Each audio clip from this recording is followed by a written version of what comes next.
So we are really delighted that we're going to be joined today by Professor John Mearsheimer. He is the Wendell Harris Distinguished Service Professor of Political Science at the University of Chicago, where he's taught for more than 40 years. And that's where I first encountered him as a student nearly 30 years ago. Professor Mearsheimer is perhaps best known as a proponent of the realist school of international relations. And put simply, this is the view that competition between great powers is the main characteristic of international politics. Big states seek to become hegemons or dominant powers and to prevent other states from becoming hegemons, while smaller states seek to survive and maximize their own security by navigating between these great powers. Realism is sometimes mischaracterized as putting forward the proposition that might is right. I think this is a misunderstanding. We'll get Professor Mearsheimer's views in a minute, but I interpret the realist position as saying that might is not necessarily right, but it is a fact, and analyzing where and how power is wielded in the world and by whom can be a very useful lens for understanding geopolitics. And Professor Mearsheimer provides an impressive example of that. I just want to recall that back in 2015, he gave a lecture at the University of Chicago titled, "Why Ukraine is the West's Fault." And in it, he explained that the US policy of fomenting regime change in Kiev in 2014 and trying to drag Ukraine into NATO would lead to the country, in his words, getting wrecked. Professor Mearsheimer was already one of the world's most influential political scientists at the time, but in February 2022, after Russia launched its so-called special military operation in Ukraine, he shot to international superstardom.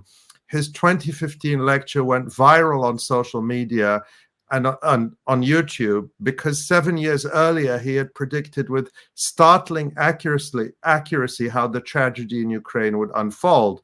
The last time I checked, that video had more than 29 million views. We'll see if we can beat that today.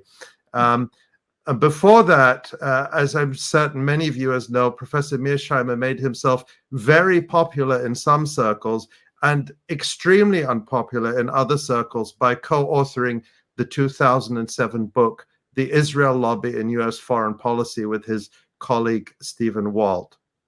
John, we're delighted you could join us today. And first thing, can I ask you if you brought your crystal ball with you? I'm not sure.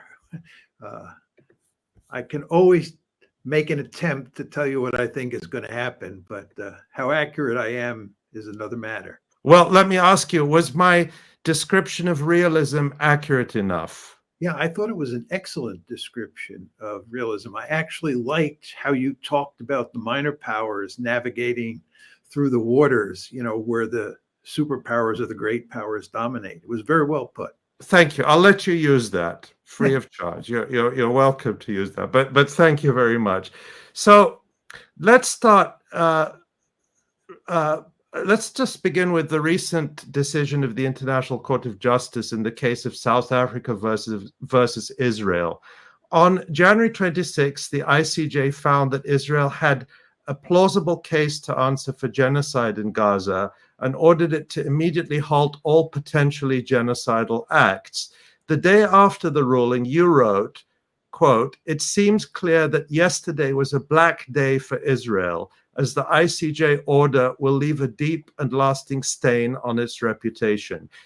Can you expand on that? Why do you think this will leave a deep and lasting stain?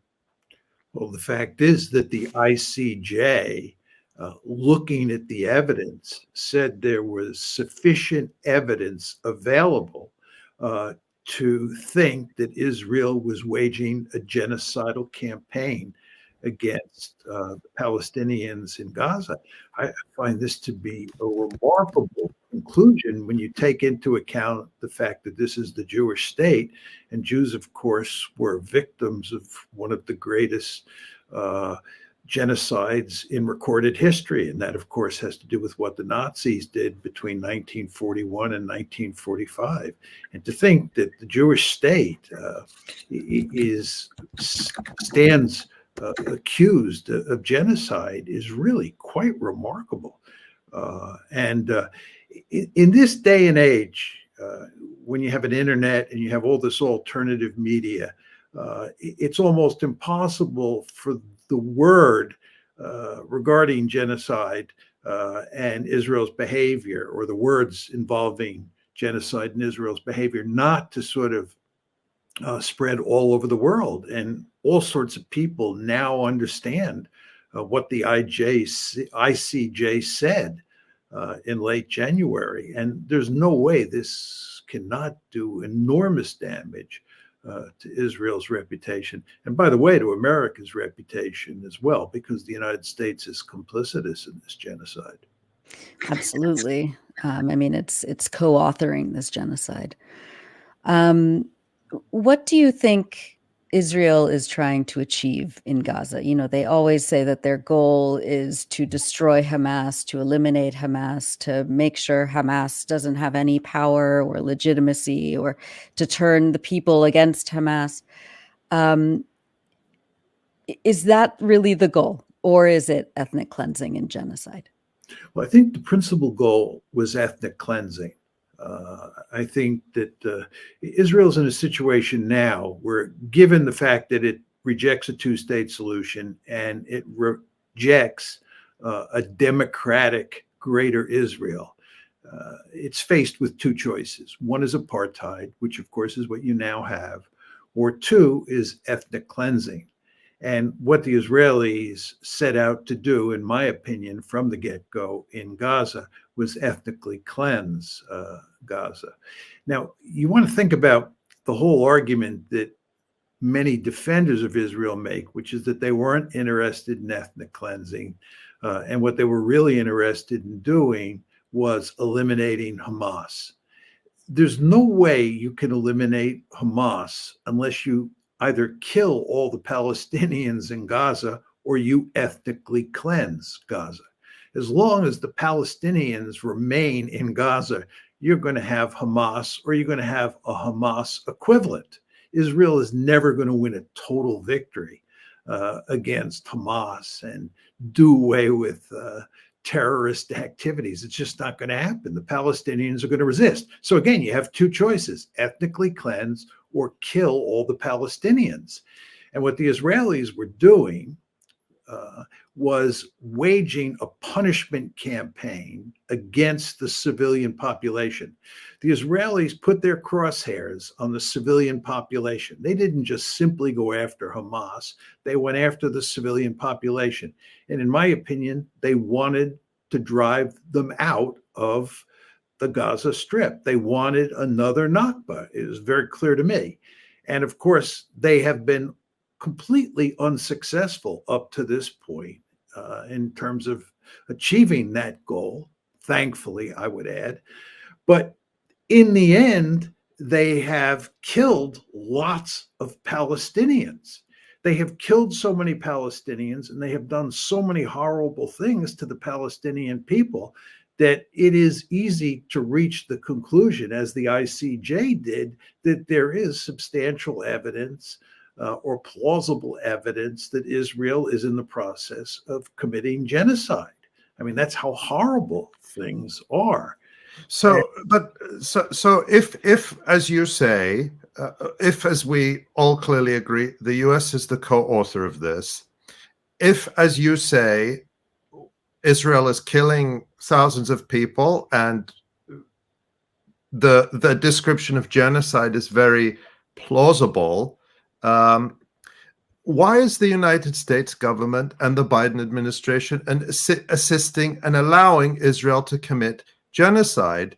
Is it also the goal of the United States to ethnically cleanse Gaza? They say it's not, but they're helping Israel, at least in its attempt to do it.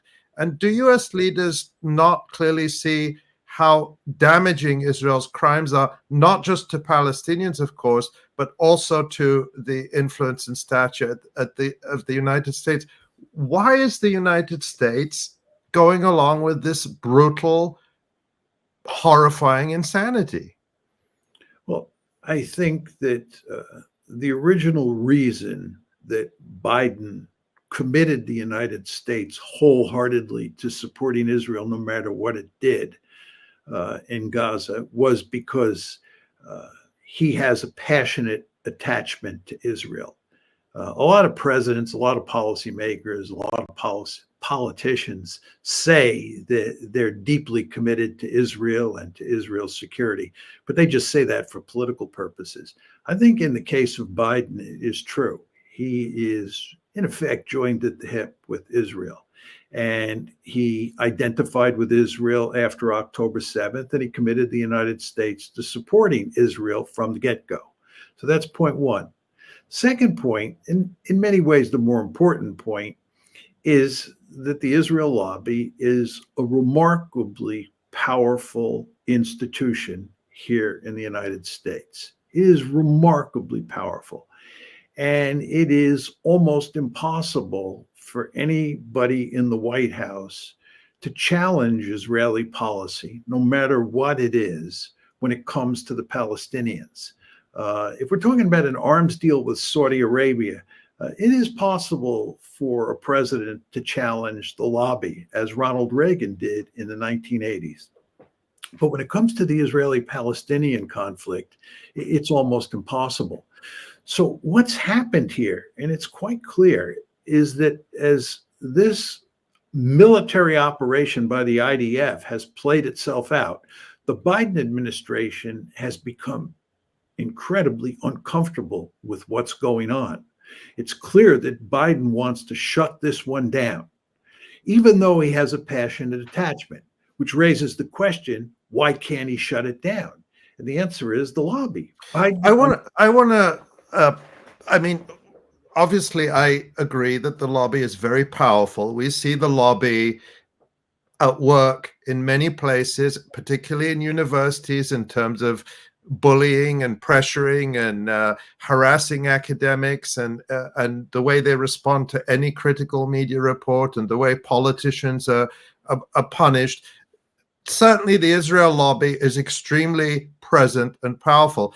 But I want to push back a little bit on this, because it's a criticism we see. I mean, you mentioned Ronald Reagan. There is this account that's been circulating in the past couple of months, well sourced. It comes from I don't remember now the book, but it was from someone who was present in the Reagan era. In 1982. President Reagan was so horrified by Israel's bombardment of West Beirut, this was during the Israeli invasion in 1982, that he picked up the phone and spoke to Menachem Begin, who was the prime minister of Israel at the time, and said, this needs to stop, and I mean it. And he said it was a Holocaust, what Israel was doing in West Beirut at that time. And reportedly, Menachem Begin gave him all sorts of, said, you know, Mr. President, I know what a Holocaust looks like. I don't need a lecture on that. But President Reagan was firm, and he hung up the phone, and Menachem Begin called back after 20 minutes and said, I have ordered Ariel Sharon, who was the defense minister, to stop the bombing. So that's one phone call Biden could make. The other phone call he could make is to the Pentagon, and maybe Lloyd Austin would pick up or not. I don't know where Lloyd Austin is these days, and maybe the president doesn't know either. But he could say to Lloyd Austin, stop or delay the 24-hour airlift of weapons and bombs that are being used. And I get that the lobby is politically powerful, but here we just saw last night in Michigan, in the Michigan primary, a significant number of people refusing to vote for Biden in the Democratic primary as a protest of his support for this genocide. So you could argue that, one, the president has the power to put a stop to this, and two, the political liability is now shifting to the other side, where supporting Israel is going to cost him his job. So in that context, can't we just can we put it all down to the lobby, is what I'm saying. Well, you can't put it all down to the lobby. My argument is that about 95% of it is due to the lobby. As I said before, you don't want to underestimate the extent to which Biden has a passionate attachment to Israel. But you raised a lot of different points, and they're all big points that need a lot of unpacking. First of all, with regard to what happened in Michigan, there's no question that Israel's image has suffered in the body politic, and that when you look at especially young people, especially young Democrats, you have a situation where any president should be able to put significant pressure on Israel, given that situation with younger people and what happened in Michigan. But the problem is there's a difference between the public and the elites. And where the lobby concentrates its efforts is on the elites, on politicians. It has tremendous power on Capitol Hill, and it has tremendous power vis-a-vis the White House. And the White House understands, President Biden understands, that if he crosses Israel, which means crossing the lobby, that they will go to great lengths to make sure that he gets defeated in November.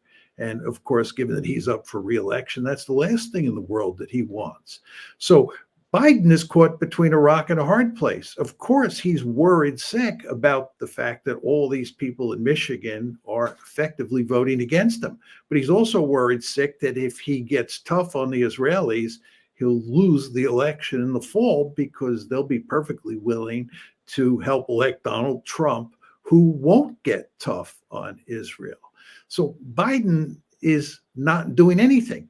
Now, just to go to the phone calls for a second, there's no question that Biden has also called Netanyahu, and he's hollered at Netanyahu. There's this story of the phone call, a long phone call in December, where Biden actually got so angry with him that he just hung up the phone on him.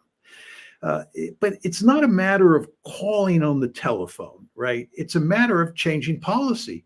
As you surely know, Ali, we have the coercive leverage to bring Israel to its knees.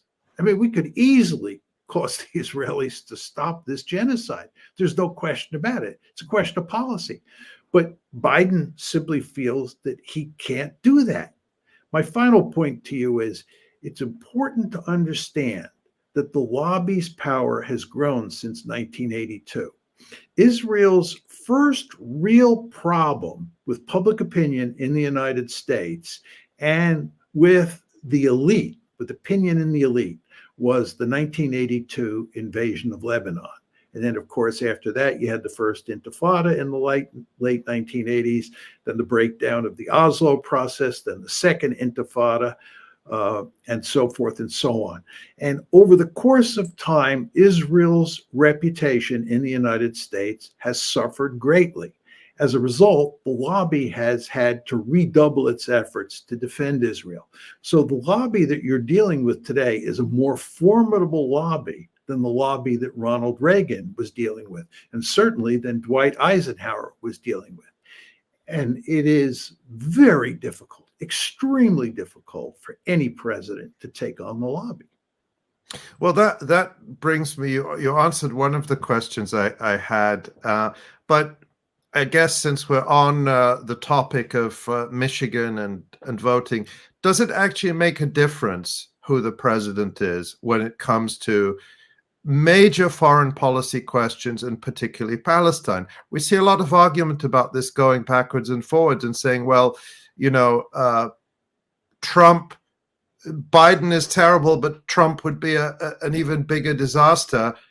I can tell you from the perspective of Palestinians, there's nothing worse than genocide. Genocide is as bad as it gets, and it's the worst case scenario now. Does it matter who people vote for when it comes to these questions? From a Palestinian perspective, no. It's Tweedledee and Tweedledum. The president will provide unconditional support for Israel, whether he or she is a Democrat or a Republican. So I just don't think it matters. Professor Mearsheimer, it's that the U.S. seems to lurch from losing war to losing another war, leaving a wake of death and destruction in its path from Vietnam to Afghanistan to Iraq to Libya to Syria, Yemen, Ukraine, and now Gaza. Why? What is it about the U.S.'s drive to invade, destroy other countries, and leave nothing but destruction and death in its wake? And how should we be looking at what's happening in Gaza now as part of that pattern? Well, I think that in the case of the Gaza war, you're dealing with a different situation than some of the previous conflicts that you mentioned. Take the Vietnam War, for example. The Vietnam War was largely a result of America's belief in the domino theory. We believed at the time that if Vietnam became communist, other countries in Southeast Asia and eventually all over Asia and then eventually all over the globe would become communist. This was a remarkably foolish idea, but it's what motivated us. And then a lot of the wars that you described were a result of what happened after 9/11, where the United States went on a rampage and decided it was going to run around the world and promote democracy at the end of a rifle barrel. We would do social engineering at the end of a rifle barrel. The Gaza war and the Ukraine war have different causes than Vietnam and those other conflicts. And I could go into them, but I won't do it at this point in time. But I think the point is that it all depends on the particular context of each of those wars as to why we got into them. But the general point I would make about all of them is that one thing the United States does not have is a good sense of the limits of military force. Most realists like me understand that you can't really do that much with armies, especially if you get into the business of doing social engineering around the world. It just hardly ever works because what you do inevitably is you run into nationalism. I mean, this is what happened in Vietnam. What defeated us in Vietnam was not communism, it was Vietnamese nationalism. And by the way, the reason that the Israelis are never going to succeed in beating the Palestinians into submission, the reason that the Iron Wall, to use Zeev Jabotinsky's famous phrase, is never going to work is because of nationalism, Palestinian nationalism. And the Israelis refuse to recognize that. And what I'm saying is, in a very important way, American policymakers have failed to appreciate the power of nationalism and how that gets in the way of using military force in effective ways. As I say, I think that this is the principal problem the Israelis face in Gaza, and it's why the United States is remarkably foolish to be supporting the Israelis. Not only, of course, because it's going to fail, they're not going to defeat Hamas decisively, but also because we are complicitous in a genocide. And that is an absolutely horrible situation. It should be categorically unacceptable to every person in the administration. Coming back for a moment to the question of the role of the Israel lobby, you used the term democracy promotion. I don't think that's your term. I don't think that's what the various administrations have called their activities, whether it's in Iraq or in Afghanistan or other countries the US has invaded. I would say that the United States has a pretty unbroken record of opposition to democracy around the world, in Latin America, in Africa, in really everywhere, and Europe as well. I mean, Europe, where they claim they share values. We know that after World War II, the United States was very closely involved in making sure that democratically elected communists couldn't come to power in countries like Italy and so on. And even as recently as the Trump administration, when Jeremy Corbyn was leader of the Labour Party, a left-wing leader, a pro-Palestinian leader, someone who has a history of opposing U.S. militarism, Mike Pompeo, the Secretary of State, said the U.S. wouldn't allow him to come to power, basically. So it's not just so-called third world countries where the U.S. will put the boot down. It's among its so-called allies as well. So in that context, some critics of your book with Stephen Walt, The Israel Lobby, have said, as we've spoken about, that the lobby is very powerful in terms of its influence on U.S. politicians, its control of public discourse, but that U.S. policies in the region would not be that much different if the lobby didn't exist. They say, for example, that since the U.S. Has never supported an anti-colonial liberation movement outside of Palestine, just saying, in other words, U.S. opposition to democracy around the world is universal, not just when it comes to Palestinians. Therefore, there's something bigger here. Their criticism would be that, in a sense, we're scapegoating the lobby for U.S. anti-democratic imperial policies that would be the case anyway. And that, yes, maybe the lobby makes a difference in detail or degree, but not the thrust of the overall policy. The U.S. would still be anti-Palestinian absent the lobby. That's the argument. Yeah, I don't agree with that. First of all, I want to be clear that I understand that the United States, over the course of the 20th century and into the early 21st century, has toppled many democratic regimes. I do believe that at different points along the way, especially after 9/11, we got into the business of democracy promotion. But I also believe that there are many instances of where we overthrew democracy. The United States, as I often emphasize, is a ruthless country. But just to go to your main point, look, the reason we have an Israel lobby is because if we didn't have an Israel lobby, U.S. policy towards the Middle East would be very different. The reason you have a lobby, the reason it's so powerful, and the reason the lobby works over time is because the lobby wants to make sure that we don't treat Israel as a normal country. Now, to back that up, if you go back to Jimmy Carter, virtually every president has been interested in promoting a two-state solution, some more than others for sure. But presidents like Carter himself, Bill Clinton, Barack Obama were deeply interested in getting a two-state solution. And they could not do that. And why could they not do that? Because the lobby checked them at every turn. The reason we never even came close to getting a two-state solution, which we thought was in our interest, was because of the lobby. Furthermore, I would submit that if you look at U.S.-Iranian relations since at least the early 1990s, the Iranians have on a number of occasions showed evidence that they wanted to improve relations. And when, for example, the Clinton administration began to go down that road, the lobby quickly moved in. The lobby has had its gun sights on Iran for a long, long time.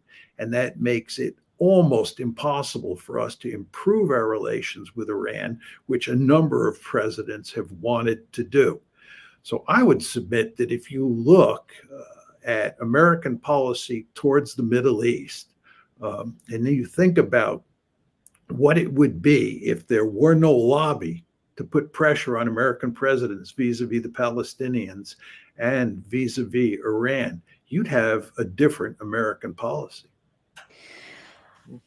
I want to push back on that a little bit too, because, I think that when we look at, for example, the way that the military-industrial complex works, when we look at the way that U.S. imperialism works around the world, when we examine how Israel was established as the early Zionists said, as a settler colonial rampart of European values in the Middle East, and how the U.S. has used Israel as a battering ram to intimidate and to destroy sovereign nations around it in the region. It, I think that I agree with Ali. Like, there's if the lobby didn't exist, I don't see that there would be a difference in U.S. Well, policy. Joe Biden said repeatedly that if Israel didn't exist, we'd have to invent one. Right, right. Is that, I mean, is that in a sense the kind of the crux of it? That I don't believe that for 1 second. Yeah. I don't believe that for 1 second. If you went back to 1948 and you had two alternative futures, one with a state of Israel and one without a state of Israel, the United States, from a security point of view, would be much better off without Israel. How widespread do you think that view is in U.S. Establishment or elite circles, to the extent that you have access to their thinking? It's impossible to say, because nobody would articulate that view publicly or even privately to most people, for the simple reason that it would get you into one well of a lot of trouble. But you do not want to underestimate how many people inside the foreign policy establishment, including the intelligence community, or I should say especially in the intelligence community, who think that Israel is a strategic liability. I've actually seen more people expressing that over the last few months than I can remember. The sorts of people I would never have expected to hear say it will now say that openly on various YouTube channels, some of which you appear on. And of course, that's a discussion that never happens on MSNBC or CNN or in the New York Times. I mean, what do you think about the you can't make those arguments? You'd lose your job in a second. That's the effectiveness of the lobby. I mean, you just cannot underestimate how difficult it is to criticize Israel if you're in a mainstream position. We have this alternative media out there, which you were just referring to. And of course, the electronic intifada is part of this, where people talk about Israel in a frank way. They treat Israel as a normal country. They treat Israel as a normal interest group in the United States. They treat Jews as normal people. This is what happens in the alternative media. But the alternative media is fundamentally different than the mainstream media with regard to these issues. What do you see about the trajectory here? I mean, there was a time not so long ago when this alternative, of course, there's always been alternative media, but in terms of its reach, it was much harder when you had to print newsletters and mail them around. The fact that we can have these discussions and they do reach tens or hundreds of thousands of people, and then you multiply the effect of different independent media. At a certain point, do you see the situation within the United States in particular changing? How long can elite establishment discourse and policy be completely insulated from from popular opinion? I mean, I guess it always has been, except for brief moments. Do you see anything fundamental that is shifting? Yeah, there's no question that big change is taking place. What it exactly means is very hard to say. Let me just make a number of points on this. First of all, if we went back 10 years, and you and I were talking about this, we were all talking about these issues, we would be operating in a world where hardly anybody called Israel an apartheid state. And the idea that Israel would be accused of genocide against the Palestinians was almost unthinkable, right? It just wasn't in the cards 10 years ago. We're now in a world where 50% of Joe Biden's supporters think that Israel is committing genocide in Gaza. Just think about that. 50% of Joe Biden's supporters in the 2020 election think that Israel is committing genocide in Gaza. This is truly remarkable. And with regard to apartheid, right, Human Rights Watch, Amnesty International, B'Tselem have all written lengthy reports that lay out in detail why Israel is an apartheid state. And the point is, the situation is not going to get better. 10 years from now, the situation, I believe, in Greater Israel, which includes Gaza and the West Bank, will be worse than it is today, because Israel is an apartheid state. And to run an apartheid state in this day and age, you have to dehumanize the Palestinians. This will be visible to everyone. The Palestinians will continue to resist. People will continue to say, why is this going on? Why aren't we doing certain things to stop it? And so forth and so on. Furthermore, you're going to see a continuing erosion of support for Israel among younger Jews, and certainly among younger Democrats and younger people in the United States as well. In the age of the internet, you just can't hide this stuff the way you did when I was a kid, right? When I was young, there was no internet, and my thinking about Israel was informed largely by Leon Uris's book called Exodus, which portrayed the Palestinians as the bad guys and the Israelis as the good guys. That world is so far behind us, it's hard to believe. We just live in a completely different world. So there's no question that it's going to be increasingly difficult for the lobby to keep the American body politic on board. The $64,000 question, and I was alluding to this before, is whether or not the lobby can continue to influence policymakers both on Capitol Hill and in the White House in ways that overcome that change in public opinion. That's the big question. Kind of in my heart, I say that things have to change. American policy has to change. But in my head, I tend to say that what we'll have for the foreseeable future is more of the same. Obviously, I hope my heart wins out over my head, and my crystal ball, which you were referring to, has a big crack in it on this particular issue. Well, I agree that unless Israel is defeated and Palestine is liberated before 10 years, you're probably right that things will be worse.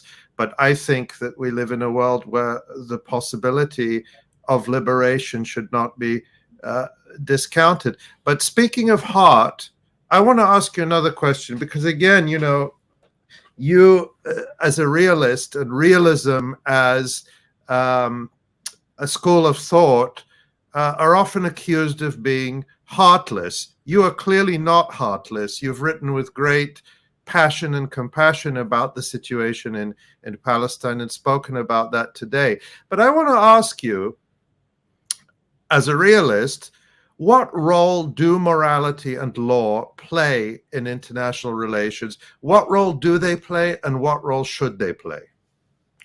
Well, we all have both a moral compass and let's call it a strategic compass. In my case, it's a realist compass. When I look out at the world, I think of it in realist terms. And I obviously, as I hope is clear from our discussion today, have a moral compass, and I think about the world in moral terms as well as realist terms. Now, the question is, what's the relationship between moral considerations and realist considerations in my mind? I think that there are a good number of instances where moral logic and strategic logic or realist logic line up, and you can pursue a realist policy that is backed by by moral logic. I often make the argument, when the United States fought against Adolf Hitler in World War II, that this was a case where strategic logic and moral logic lined up. It was a good war, the war against Adolf Hitler. I also think there are a lot of cases where there's no strategic logic at play. And I think the best case here is Rwanda. I was fully in favor of intervening in Rwanda in the early 1990s because there's just simply no strategic logic at play. It didn't matter for the balance of power. And from a moral point of view, my moral compass said go in there and do everything you can to shut that genocide down as quickly as possible. So you have those two sets of cases. But the really tricky cases are ones where the strategic logic points in one way, one direction, and the moral logic or the moral compass points in the other direction. And my argument is that in international anarchy, in the world that we live in, when the moral compass and the realist compass are at odds, you will act according to the dictates of realist logic, because underpinning realist logic is the motive of survival. And states want to survive, just like individuals want to survive, and they'll do what's ever necessary to survive. And if international law says to do something, or moral logic or just war theory says to do something that is at odds with realist logic, the leader will, I believe, every time go with realist logic, again, because of the survival imperative. Am I happy about this? No. It's kind of depressing. It's why I titled my well-known book on realism, as you know, Tragedy of Great Power Politics. There's a real tragic element to all of this. But it is the way the world works. And as you said when you introduced me, it is important to realize that this logic is at play, that there is this tragic element to international politics, and to think about how to smartly navigate it. Professor Mearsheimer, we just have a couple minutes left, but I wanted to just get your take on U.S. empire and the reaches of U.S. empire and the destructiveness and the immorality of it. Do you think that the U.S. empire is coming to an end, especially when we look at how it is co-authoring this genocide in Gaza? We saved the easy question. Yeah, sorry. Yeah. 1 minute or less. No. Well, the truth is, Nora, I don't think of the United States in terms of an empire. When I use the word empire, I think of the British Empire, the French Empire. I think of the United States as a great power that has tremendous reach and interferes in the politics of every country on the planet. And Ali was getting at this before. I have no doubt that the United States does not respect the sovereignty of almost every country on the planet. We're constantly meddling in everybody else's politics.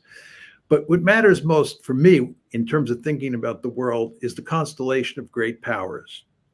And I think that when I was young and grew up during the Cold War, we lived in a bipolar world, and there were two countries that really mattered for shaping international politics. This is not to say other countries didn't matter, but the two countries that mattered most were the United States and the Soviet Union. In 1991, after the Soviet Union collapsed, and of course the Cold War ended, we moved into the unipolar moment. And the United States was the only great power. It was the only superpower on the planet. And this is when it became fashionable to talk about the United States as an empire, because we were so powerful and we were doing so much meddling that it made sense to a lot of people to think about the United States as an empire. Whether you agree with that characterization of the United States as an empire or not during the unipolar moment, the key point I think that you want to keep in mind is that unipolarity came to an end in about 2017. It's just very important to understand that the world that we live in today is a multipolar world where you have three great powers: China, Russia, and the United States. So the United States, although it may be the most powerful state on the planet, has two rival great powers out there that cause the United States a lot of trouble and limit what the United States can do.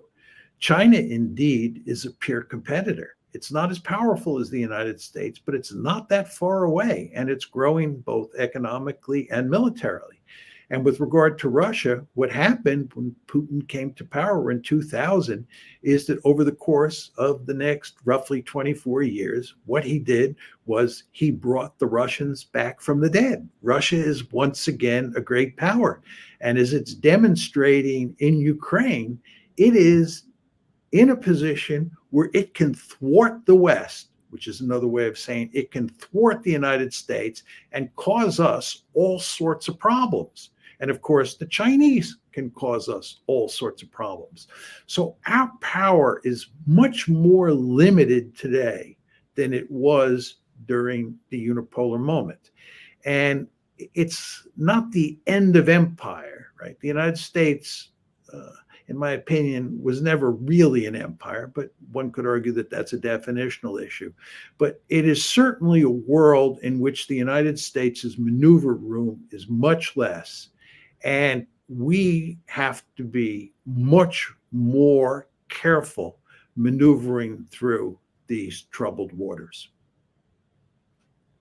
All right. Well, we could talk with you for much, much longer, but we know that you have to go.